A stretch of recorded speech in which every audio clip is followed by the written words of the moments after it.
અમેરિકાએ ભારતમાં ધાર્મિક સ્વતંત્રતાના મુદ્દે ઘણા આરોપો લગાવતા ફરી એકવાર બંને દેશોના જે વિવાદો છે તે ચરમસીમાએ પહોંચ્યા છે। અમેરિકાના વિદેશ મંત્રાલયના 2023ના ધાર્મિક સ્વતંત્રતાના રિપોર્ટમાં ભારત વિશે જણાવવામાં આવ્યું છે કે ભારતમાં જે મુસ્લિમો અને ખ્રિસ્તીઓ છે તેવા લઘુમતીઓના મકાનો અને પ્રાર્થના સ્થળોને તોડી પાડવામાં આવે છે। હેટ સ્પીચ અને ધર્મ પરિવર્તનના નિયમોનો પણ ઉલ્લેખ કરવામાં આવ્યો છે। નમસ્કાર, ટકાટક મીડિયામાં આપની સાથે હું છું જાનવી।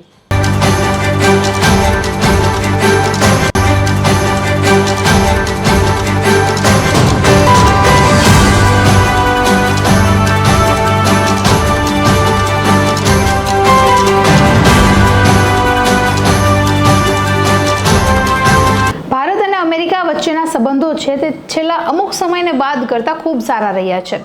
સૌપ્રથમ બરાક ઓબામા, ત્યારબાદ ડોનાલ્ડ ટ્રમ્પ અને હવે જો બાઇડન, આ બધા સાથે વડાપ્રધાન નરેન્દ્ર મોદીના ખૂબ સારા નજીકના સંબંધો રહ્યા છે। વારંવાર વડાપ્રધાને અમેરિકા દેશની મુલાકાત પણ લીધી છે અને બંને દેશો વચ્ચે પરસ્પર જે વ્યવસાય હોય તેને લઈને ઘણા અગત્યના કરારો પણ કર્યા છે। અમેરિકાએ ઘણું મોટું ઇન્વેસ્ટમેન્ટ ભારતને રોજગારને પ્રોત્સાહન આપવા માટે પણ કરેલું છે, તો એવી જ રીતે ભારતે પણ જ્યારે જરૂર પડે ત્યારે અમેરિકાની મદદ કરી છે। પણ છેલ્લા સમયથી જ્યારે રશિયા અને યુક્રેનનું યુદ્ધ થયું ત્યારથી ભારત અને અમેરિકાના સંબંધો થોડા વણસ્યા હતા। જોકે ત્યારબાદ હમણાં તાજેતરમાં જ્યારે વડાપ્રધાન અને જો બાઇડન બંને મુલાકાત કરી ત્યાર પછીથી ફરી આ સંબંધોમાં સુધારા આવ્યાની ચર્ચા પણ જોવા મળી હતી। પણ ફરીથી હવે જ્યારે અમેરિકાના 2023ના ધાર્મિક સ્વતંત્રતાના એક રિપોર્ટમાં એમણે જે રીતે ભારતને ધર્મ પરિવર્તન, જે હેટ સ્પીચ અને મુસ્લિમો અને ખ્રિસ્તીઓ ઉપર જે હિંસાનો આરોપ લગાવ્યો છે તે ખરેખર ખૂબ જ શર્મજનક છે। કારણ કે હકીકત જાણ્યા વગર રિપોર્ટ પબ્લિશ કરવો એ ખરેખર યોગ્ય વાત નથી। જે રીતે અમેરિકાના વિદેશ મંત્રી એન્ટની બ્લિંકને એમના રિપોર્ટમાં ભારત પર જે આરોપો લગાવ્યા છે તે ખરેખર ગંભીર છે।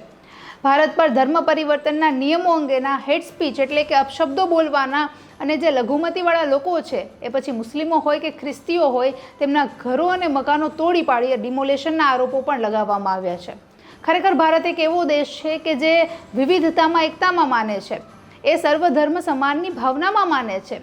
તો આ પ્રકારની જે હિંસક પ્રવૃત્તિ ભારતમાં થાય એ વાત યોગ્ય નથી। અને જે રીતે તાજેતરમાં જો બાઇડન અને વડાપ્રધાન નરેન્દ્ર મોદી, આ બંને વ્યક્તિઓ, બંને નેતાઓ એકબીજાને ગળે મળતા જોવા મળ્યા હતા, તેને લઈને એવી આશા હતી કે ફરીથી ભારત અને અમેરિકાના જે સંબંધો છે તે સુધરશે। પરંતુ ફરીથી આ એક રિપોર્ટથી બંનેના સંબંધો વણસે તેવી પરિસ્થિતિ ઊભી થઈ છે। નમસ્કાર।